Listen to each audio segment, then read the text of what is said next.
Well, it is that time of the year. Oh gosh, it happens so quickly, in my opinion. The it's year-end clear out, and I saw an advertisement the other day for a manufacturer with $12,000 off and 0% for 72 months. And uh, it's just amazing how fast it happens.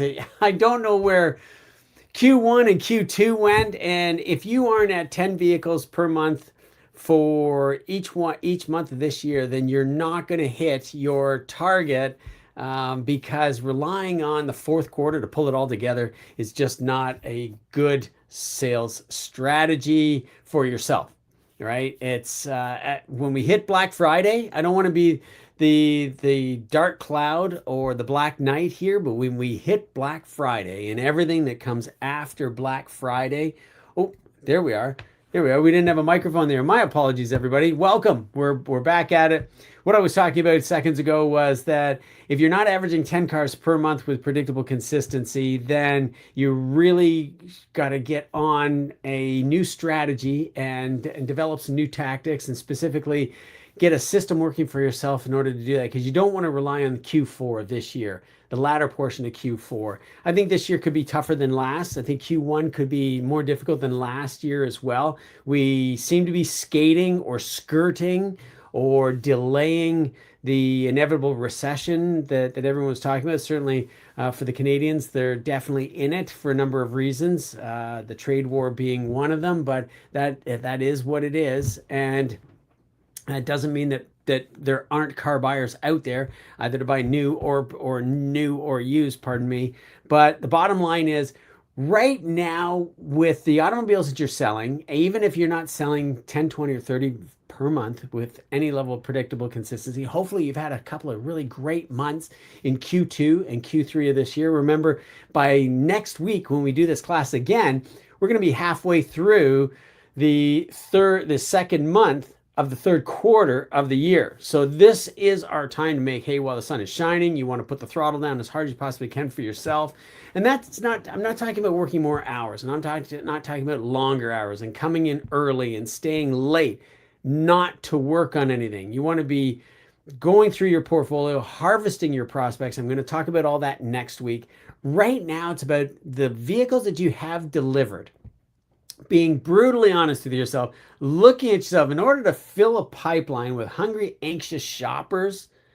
Did you do a delivery that would really cultivate that hungry, anxious shopper for you, that became a buyer? Because it's a transformation, isn't it? When you take them through the activities that lead the sale, everything that we talked about 2 weeks ago.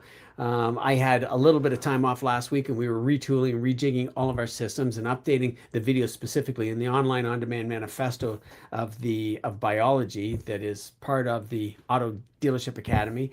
For all of you watching it here on YouTube and on Instagram and the Auto Sales Academy, the private members in that Facebook group, you can move over to becoming a member of the Auto Dealership Academy at any point in time. I'll leave a link below. You can book a call with me. But the bottom line is, our delivery, and that's what you came in here finding all about. How do I fill this pipeline? How do I make sure that I can get to predictable, consistent sales? Whether you started last month or 6 months ago or 6 years ago or 20 years ago, you can get there now with repeat referral and the network that your customers already have by doing an amazing delivery.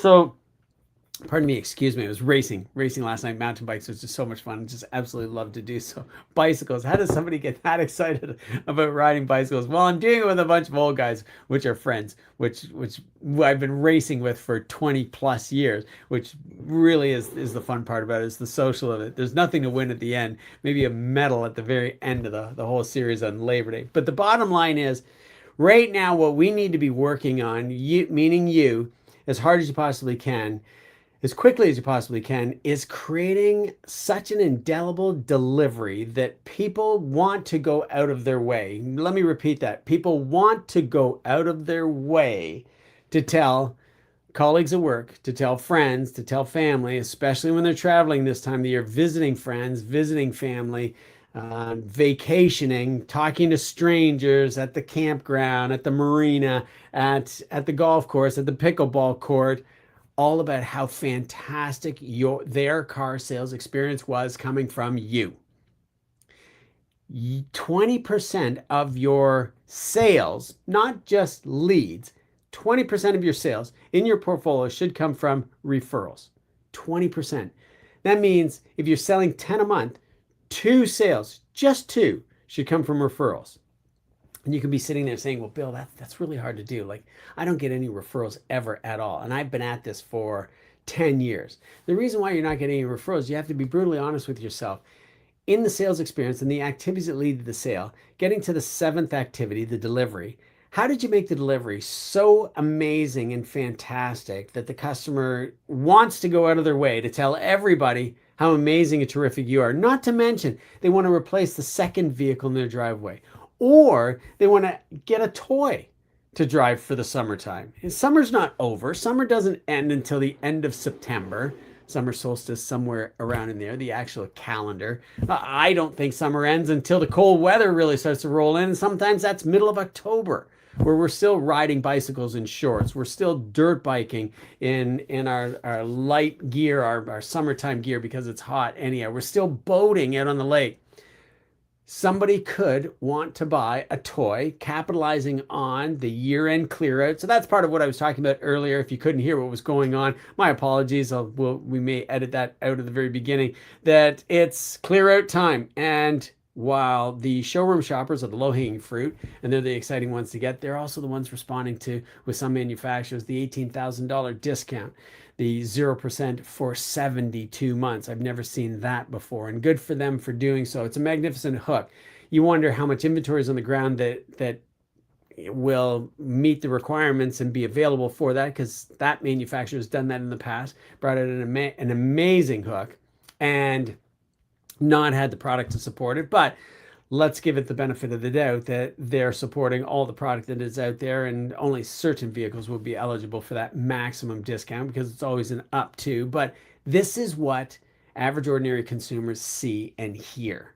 And this is what beats us up, and the reason why the intentional shopper is so difficult to work with, because the fear is that they didn't, for those that have purchased, they didn't wait long enough. For those that have waited, they're not going to get the product that they want, but they're going to get the deal that they want. And if they wait a little bit longer, based on the news that is out there and telling us that we're in a recession and things are tough, and I actually saw some YouTube videos, and I think it was clickbait more than anything. I did watch one which was eons old, but it was labeled as released a day ago. So some YouTuber influencers and channels will re-release their product again if it's relevant in the marketplace. And this one was a dealership with no automobiles on it. Now, they were taking the perspective that the dealers are going to be closing. The actual footage was done during the inventory shortage, where we didn't have anything. And of course, everybody was inside, and there weren't customers crawling all over the lot because, well, there was no inventory to pick from. Anybody that needed and wanted to buy a car at that point in time put themselves on a list, and then they got called up when that vehicle arrives. If you lived through the inventory shortage as I did, you know what I'm talking about. If you didn't, it was a dreamland. It's a chapter written in the books, and it'll never be opened again. Well, hopefully, definitely not. That we'll be able to, even if that pandemic existed once again, we'll be able to navigate through it from a retail perspective with other sources of suppliers. The bottom line is, our delivery after we've sold the vehicle, so after the walk around, the demonstration drive, the trade appraisal, the purchase consultation of closing and negotiation, now we're at the delivery. And this really applies to all industries.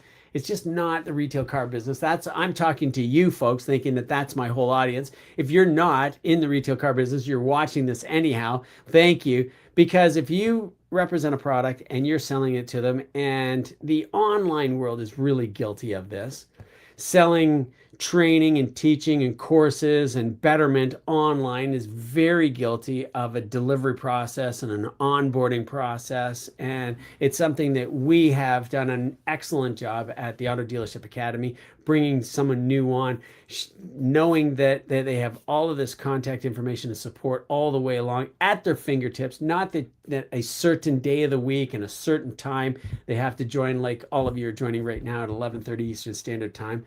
Thank you so much for doing so, by the way. When we create that delivery process that the customer is committed to buy, and now we're committed to showing them the results that we can deliver, and of course with automobiles and power sport, for that matter, motorcycle, marine, and RV, showing them the nuances of operation of the vehicle is so exciting to do, and really what the customer is after. They've transitioned from shopper to buyer.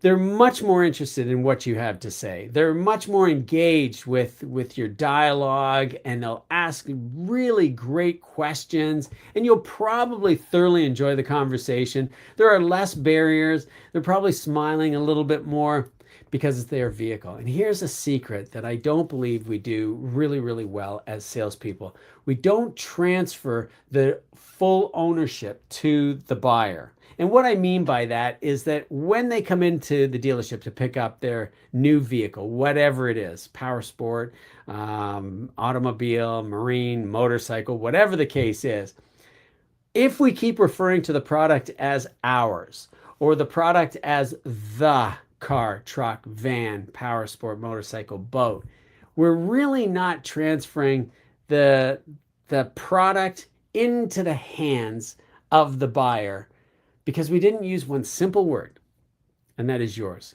One simple thing that I changed most dramatically in my sales process when I was struggling to break out and into a decent career of automobile sales long before I became a manager and new car franchise owner was this simple little secret that I didn't pick up from anybody else. I really did develop it myself. I really said to the buyer, your vehicle. And as I tested it, and I didn't formally test it, I wasn't looking at everybody, but I had to look them right in the eyes. And I had to see, am I having traction with this? Is this resonating with them? Does this actually make a difference? Or is it just me and semantics and who really cares? But it became part of my vocabulary. And I could see the whole body language change in people. And it made so much sense, because when I was buying something and someone kept referring to it, it's not third person, but as an object, objectifying it as just the thing, the book, the telephone, the computer, the microphone, as opposed to my iPhone 17 Pro Max, my new iBook Pro, my latest and greatest new microphone, yours. It really changed the dialogue, and it changed my feeling as a buyer. And I am absolutely certain, beyond a shadow of a doubt, because of all the testing that I've done, it's changed the feeling of my customers. When they come into my lot now, I'm not a new car franchise owner anymore. Now I own an independent, so everything I share with you is tried and tested out there on the showroom floor. That when they feel that I know, pardon me, excuse me, I was racing and riding last night.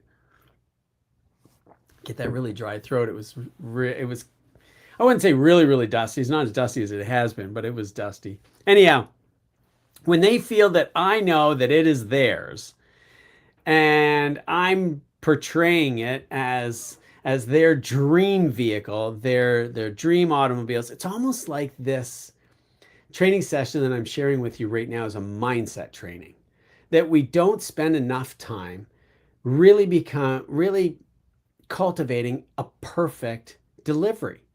We sell the vehicle really, really well. We negotiate it very well. We come to an agreement. And I would say 8 out of 10 cases, very, very equitably. There's those two that purchase and didn't make it look like they were really happy, but they still purchased and took delivery. And I think we should do an even better delivery with them to really bring them on board as one of our team members. If you could refer to your clients as friends and family and colleagues and team, I think that changes the whole equation substantially. But the purpose of doing so isn't so much, if you're a new car franchise salesperson, isn't to get the high score on your CSI, CX, or NPS score. It isn't so much to make sure that you get repeats and for referral business. It's kind of just required. And when we do it based as a requirement, an expectation of the consumer, then we will capitalize on it by getting repeat referral business, which fills our pipeline. And now we've got predictable and consistent sales. So when I say fill your pipeline with screaming, raving fans, what I'm talking about is doing actions that really support the customer wanting to be your screaming, raving fan. What I think a lot of salespeople in all industries, not just automobile industry, which includes power sport and marine and motorcycle, is that we have this expectation that the customer is here for us. We have this expectation that they're taking delivery of our product because they've already said yes. We've got them financed. We've jumped through the hoops. We've cleaned the vehicle up. Now it's out front. It's basically sign, initial, signs, like renting a car, right? When we rent a car, it's not ours. We're not going to keep it. It's not super fantastic. It's probably not the color that we love and the trim level that we want, let alone the actual model reserved online. And so all we simply want to do is get in, have a look at our driver's license, scan the credit card, and get out of there. Even faster, not to have to do all the signatures. That would be absolutely fantastic because I rent a lot of cars, as you well can imagine, because I do a lot of travel. But when it's our own automobile that we own, be it new or pre-owned, where we're envisioning having this for some people forever, for others 4, 5, 6, 7 years, 10 max. Our dialogue has to change. Our vocabulary has to meet the expectation that it is theirs. The description and the functionality of the features that we want to show, we must do so in such a capacity that it's entertaining and informative, that it doesn't waste anybody's time, and that we recognize, even though no two customers are the same, and one customer tells us they don't have any time to wait to do this delivery, they will figure everything out on their own. We let them down when we give them what they want.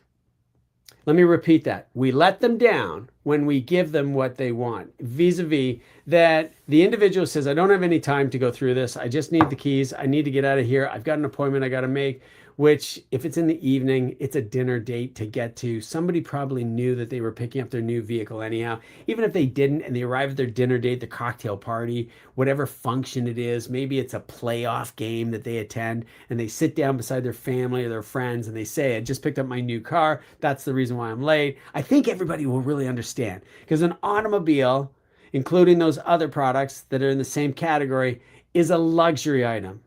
And the price reflects that. It takes a certain level of income just to be able to get the money, either in cash or finance or lease. It's a luxury item.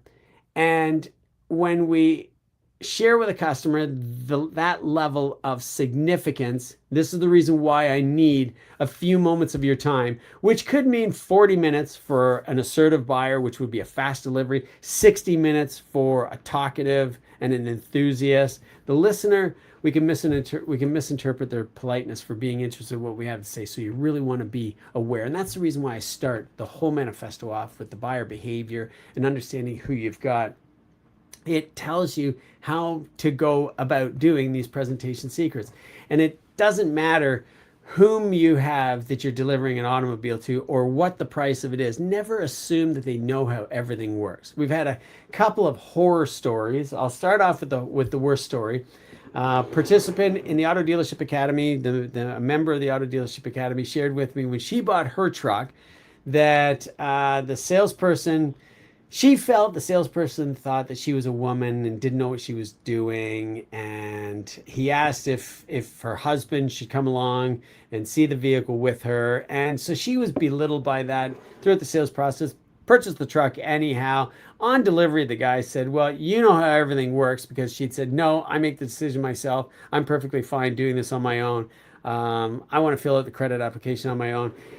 He may have made the assumption that she was a strong, assertive, dominant female, and that he may be belittling her by going out and showing her how the vehicle works. So he tossed her the keys and said, there's your truck out there. Let me know if you have any questions. I'm right here. So she goes out to the vehicle, and you may find this crazy. I found it a little surprising myself, but this really did happen. She couldn't start the vehicle. Not because it had a dead battery, not because she didn't know where to put the key. It did not have a key. That should have been the telltale sign. It just had a keyless fob, and it was a push button start and stop. So this was a number of years ago. This wasn't just yesterday. She was sharing me with these details. So for her, push button start and stop was a new feature. She had to turn around, get out of the vehicle, walk back into the dealership, and most embarrassingly, in her words, going back into a man's world, say as a woman something such as simple and ridiculous as, how do I start the vehicle? So that's the worst case scenario. The best case scenario, let me share this much with you, because this guy bought 3 boats in the period of 10 years. The first boat that this man bought, who was my dad, by the way, and rest his soul, he's passed away, but he and I shared a common interest in boats, and I still do. I absolutely love them.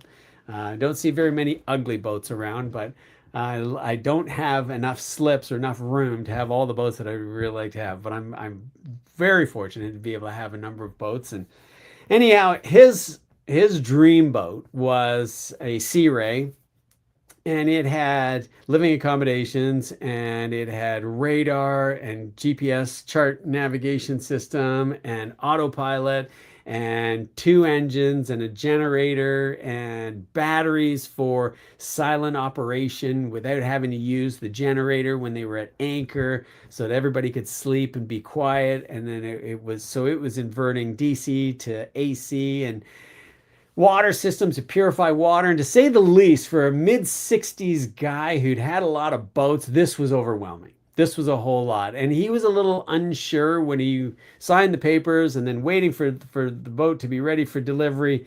And what he raved about the most, and he told me right away afterwards, was the delivery was a half a day. Half a day spent on the water. It was fully exhausting. He was just floored how well this guy knew the boat and took him through it and showed him absolutely, I mean, to the point where he said, if I'd known this before I purchased the boat, I'm not sure I would have purchased the boat. I knew I didn't know, I kind of knew what I didn't know, but I had no idea how much more I did not know. And I was just enamored with the guy. And he went on and on. And to make the delivery really exciting, in the salon, they had a champagne bucket with a little tiny, the airplane sized bottle of champagne and a couple of champagne flutes and some fruit inside. And my dad was like, can you believe this? This was amazing. Look, they had this. And I'm kind of giggling to myself because I know what he paid. It was way into 6 figures. It was a lot of money. And this was a long time ago, so that boat would be well into 7 figures, maybe multiple 7 figures, which is crazy. But he was so enamored and just infatuated with the fact that they had this champagne bucket for my mom and he, congratulating them on their purchase and how important it was and how significant they appreciated earning their business. And it was a long, drawn-out negotiation. I think it took them about 6 weeks to negotiate the deal and finally say yes. And then it took about, I think, 2 weeks to get the boat ready for delivery for them to go on it. And it really softened the blow of a lot of problems that they had with the boat afterwards.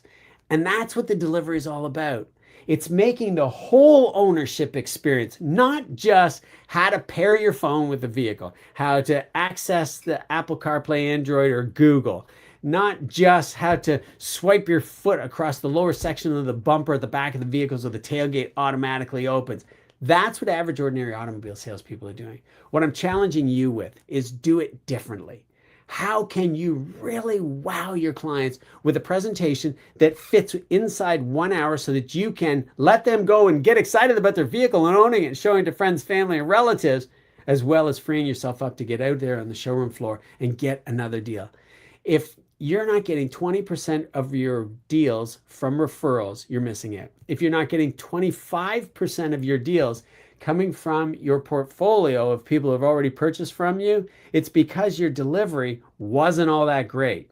For that matter, the whole sales experience may not have been fantastic. Look, you can turn a really bad sales experience all around 360 degrees. I've done it. I'm speaking from experience.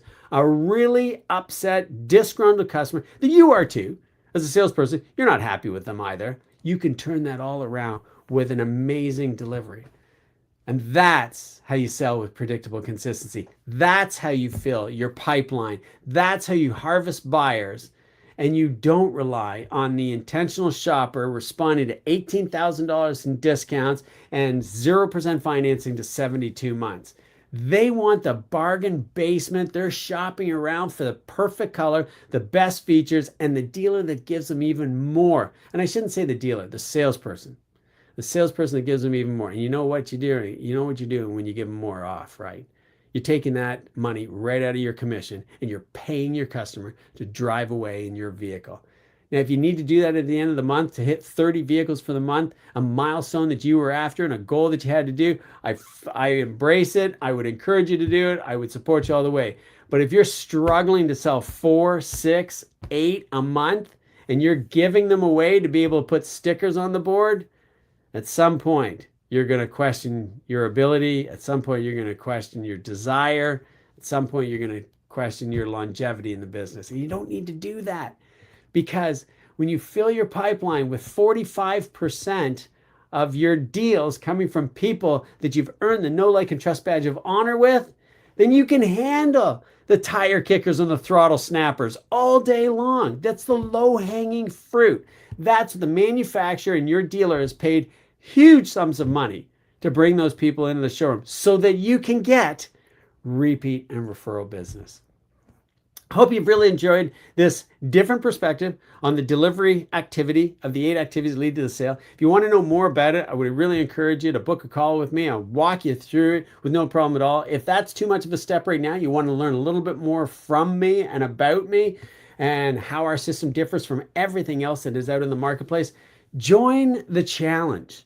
For those of you in the Auto Sales Academy private members Facebook group, I'm kind of surprised more of you haven't taken me up on the challenge. It just works.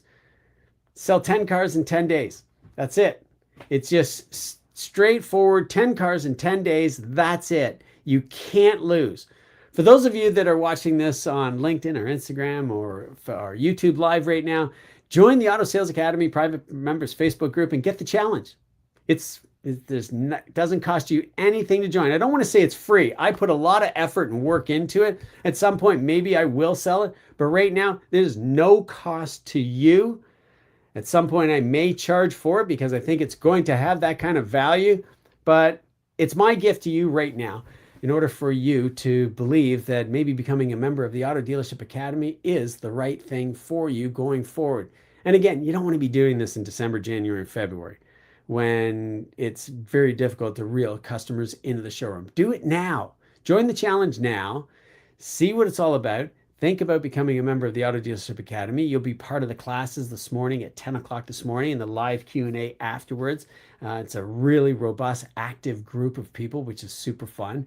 And then there's also the private members Facebook group at the Auto Dealership Academy, which is our mastermind. So when you're stuck, when you're having a challenge, pricing cars, working at the details, seeing the differences between the 27s and the 26s. Why is the lease residual better on the 27s than the 26s? How do residuals work? How do I get over the I want to think about it close? I'm here to help you, but there's a whole community of us in the Auto Dealership Academy, so you have to be a member of that to be able to access that mastermind. And we're going to do more this year. We're going to do even a few more casual, easy, roundtable kind of discussion clinics to make sure that you are reaching your maximum potential as fast as you possibly can. My name is Bill Harvey with the Auto Dealership Academy here on YouTube, Facebook, and Instagram, as well as LinkedIn and the Auto Sales Academy private members group. Thanks so much for joining me. Look forward to seeing you all next week for Prospect Harvesting Pipeline, where you fill your pipeline with buyers who want to buy, not just prospects. This isn't blind prospecting. This is going after people who are unintentional about buying right now, not influenced by all the advertising, who will buy in hours, not days, weeks, months, or years, who will buy in hours, because when you show them how affordably they can get into newer, shiny, faster, the latest and greatest technology with better fuel economy, all protected by a factory warranty and roadside assistance, they will. All you got to do is ask. But there's a series of communication in order to get that client to want to come to you. Again, we want to use a pull strategy, not a push strategy, which is what advertising does. Have a wonderful day, super weekend. Talk to you again real soon. Bye-bye for now.